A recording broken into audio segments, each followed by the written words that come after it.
یوں جیسے امیر شہر مچان پر ہی کھڑا رہ گیا ہو اور زہر بوجھے نیزوں نے اس کے شہر کی زندہ سانسوں کو مال غنیمت کی طرح لوٹنا شروع کر دیا ہو۔ نگر حیات پر آگ کے گولے برسائے جانے لگے اور خاتمے کی راکھ آگ کے لپیٹوں میں دیمک بنی گھس گئی ہو۔ امیر شہر سڑک پر اپنا جہاں لٹتے دیکھ رہا ہے۔ موت کی سانسیں نہیں ہوا کرتی، پھر بھی وہ زندگی کی لو پھونک مار کر بجھا دینے کا اختیار بحکم خدا اپنے اختیار میں رکھتی ہے۔ اس کے شہر پر یہ پھونکیں تیز آندھیوں کی طرح چلیں اور افواج ہادم کے ہاتھوں اس نے اپنے کلے کو مچان سمیت منہدم ہوتے دیکھا اور پھر یوں چشمہ اندھ پوش ہوئی، سماعتیں معذور ٹھہریں اور دہن نے ماتم زدوں کی چوکھٹیں جا تھامیں۔ اے ابن الوقت، ہاں اب میں نے جان لیا، امر اور مرن زندگی دو لفظ ہے۔ سیکیورٹی فورس نے یکدم امرہ کی طرف جلگار کی اور وہ اس کے گرد اپنی ڈیفنس شیلڈز لیے دائرے میں کھڑے ہو گئے اور دور سے کچھ گھنٹوں پر پوزیشن لیے ربڑ کی گولیاں فائر کرنے لگے، جبکہ وہ اس طرف ایسے استادہ رہا جیسے اب وقت آخر تک یہی حکم اس پر مہر تھا۔ شور یکدم دھماکوں کی صورت پھٹا، انسانی بستی کے گولے نے کشش کا تھال الٹ دیا اور برازیل اسٹیڈیم زمین سے پہلے اٹھا اور پھر ہر چیز اپنی حد بندی سے نکل جانے کے لیے اپنی حدوں کی نافرمان ہوئی اور عمارتیں اور لوگ بے وزن ہونے لگے۔ پھول اور درخت، جھیلیں اور آبشاریں، سبزی اور خطے کرہ زمین سے اٹھنے لگے۔ بہاریں اور نغمے، ابابیلیں اور فاختائیں، خوشبوئیں اور میوے بھی پیچھے نہ رہے۔ اور اے ابن الوقت، ان دو لفظوں کی حقیقت کو میں نے اب پایا، امر یار کا ہونا اور مرن اس کا نہ ہونا۔ اپنے ہی جسم کے جلنے کی بو بلا تعامل اس کے نتنوں میں گھسنے لگی۔ حرکت کرنے کے لیے جو طاقت درکار تھی وہ اس کے دائرہ اختیار میں نہ تھی۔ کال ویرا یا سائی اس کی طرف اس کے پاس کوئی نہیں تھا، وہ اس طرف سامنے امرہ کے پاس تھے جو شدت تکلیف میں ہوگی یا تکلیف سے مبرہ ہو چکی ہوگی۔ ابہام اس کے کانوں میں پھونکے مارنے لگے اور پیشن گوئی کی زبانیں نکل آئیں۔ سائرن بجاتی ایمبولنس آئیں۔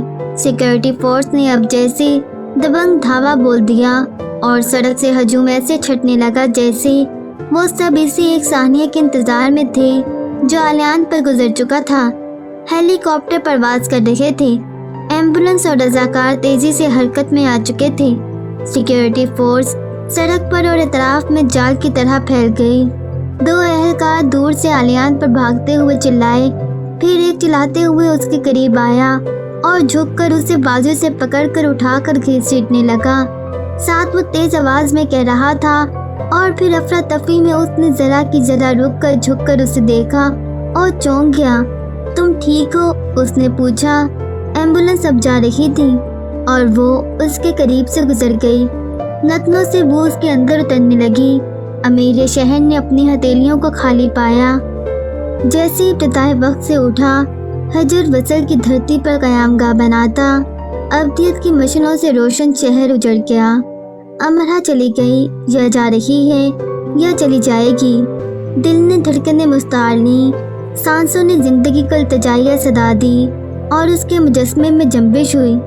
سیکیورٹی اہلکار نے اسے ایک محفوظ حصے کی طرف اچھال سا دیا اور تیز آواز میں ایک سمت چلے جانے کا اشارہ کیا، لیکن وہ سیکیورٹی اہلکار کے بنا اشارے کے مخالف سمت بھاگا اور راستے میں آنے والے سیکیورٹی اہلکاروں کو دھکیلتا اور پھلانگتا ہوا اس مقام تک پہنچ گیا جہاں سڑک سرخ تھی اور کانچ کی بوتلیں ٹوٹی ہوئی بکھری پڑی تھیں اور خون کے چھینٹے کانچ پر جمع تھے۔ اس بار 3-4 اہلکار اس کی طرف لپکے کہ اسے اٹھا کر کہیں پھینک دیں کہ وہ تیزی سے ان سے ٹکراتا ہوا اس جگہ پر جھک کر بیٹھ گیا اور خون پر اپنے ہاتھ رکھ لیے۔ اور سن اے شہر یاراں کی ملکہ، اس میں ذرا وقت نہ لگا اور میں تم ہو گیا اور تم ہی رہ گیا۔ اور اس کے آنسو اس خون پر گرے جو امرہ کا تھا۔ اہلکاروں نے اسے کوئی ضدی، عجیب و غریب حرکتیں کرنے والا فین سمجھ کر گردن، بازو اور کالر سے پکڑ کر اٹھایا